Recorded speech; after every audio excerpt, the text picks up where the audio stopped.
What is up, people of the internet? Today I wanted to talk about when you're first getting into photography, why it's really important to try a lot of different stuff. My experience with trying a lot of different things, not just with photography, but especially with photography in general. This could apply to photo or video work. This could apply to music. It could apply to pretty much any area of your life. Why it's important to experiment and try out different stuff.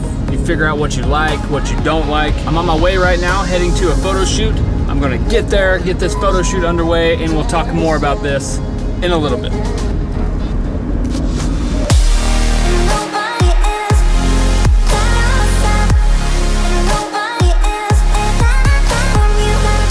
Loosen your face muscles.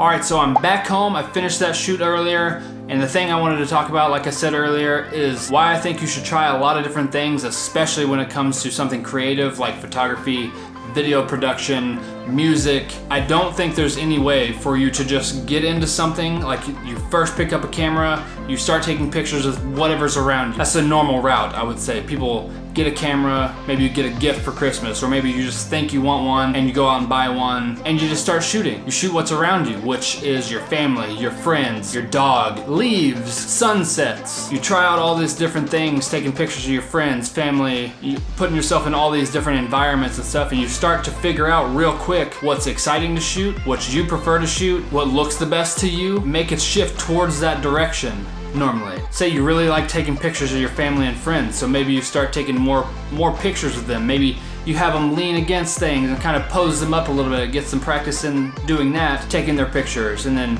you kind of follow that direction of portraits. And maybe you kind of get stuck down that. People start seeing your work, or people start seeing your pictures and then contact you asking if you can do that for them. Once you start getting a little better, you get almost pigeonholed into this one sort of thing that you kind of just thought was fun to begin with, but now it's almost like an obligation because people are paying you to do this. So what I've done to combat this completely is to just shoot everything. Like, I'm at the point right now where I pretty much say yes to every single thing and do as many different types of things as I possibly can. Even though I'm getting better and better and better, and I'm getting people requesting more and more and more, that leaves the door open for almost any sort of possibility with my photo and video business. Like, I've shot pictures for weddings, first birthdays, I've shot newborn photos, I've shot photos of an aquarium, I've shot photos of bodybuilders, I've shot photos of my kids, I've shot family photos, I've shot landscape photos, I've shot photos for police officers, I've shot drone photos, I did the same thing for videos. I've done weddings, events, promo type stuff for different companies, and my friend that's a bodybuilder shot his bodybuilding show. I've shot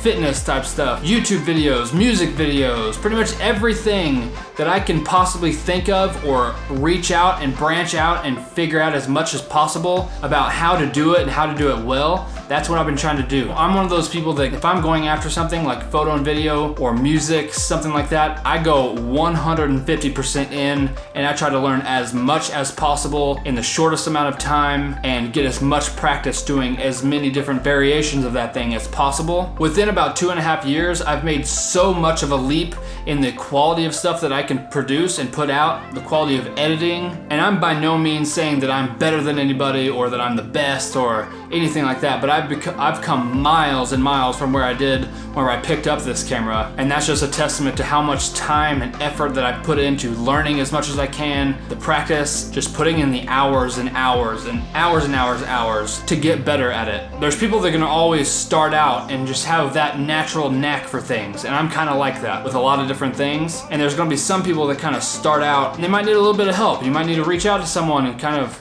ask, like, find someone in your area who you think does shoot really good photos and see if maybe you could tag along on a photo shoot, kind of like a job shadow, just kind of be in the background, you're not in their way, let them do, and just kind of see how they go about doing things. Maybe they can give you some editing tips. And if you stay tuned on this YouTube channel, there'll be editing tips for photo and video. All that stuff will be coming up, so you can stick around here. Hopefully I can teach you guys some stuff about that as well, share some of my experiences and my knowledge behind that. But kind of looping back around to the point, I don't think there's really any way to figure out exactly what you want to do, what you want to get paid for, what you want to really pursue, unless you try a lot of different stuff. And this could be applied, like I said, if you're just going into photography, try as many different things. There's hundreds of different types of photography.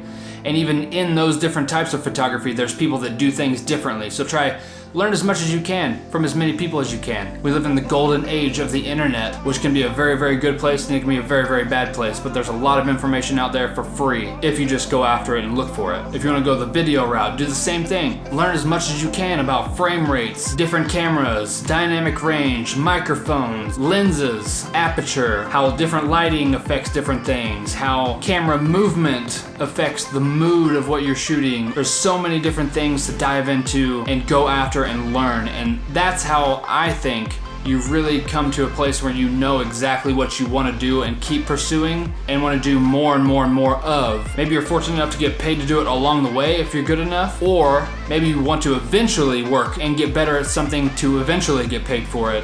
But that's the only way you're going to be able to do that, is to just put the time in, put the practice in, diversify what you're doing, gain as much knowledge as you possibly can, put in as much practice time.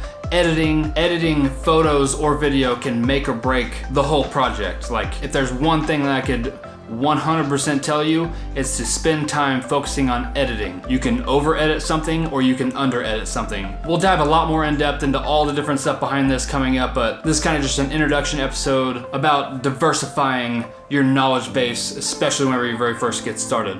I think it's very, very important to do. Let me know your guys' thoughts on the video. Check out the secret link in the description below if you're interested. It's something I think is funny, interesting, something I would like to share with you guys. So if you're interested, make sure to check out the secret link. Comment below any specific topics you'd like to hear from me about the world of photo, video, or music production, editing, any of that stuff. Get my opinion on. I would be more than happy to share that with you guys. If you like what I'm doing here, hit the like button, hit the subscribe button, join everyone else who has, and I'll see you guys in the next video.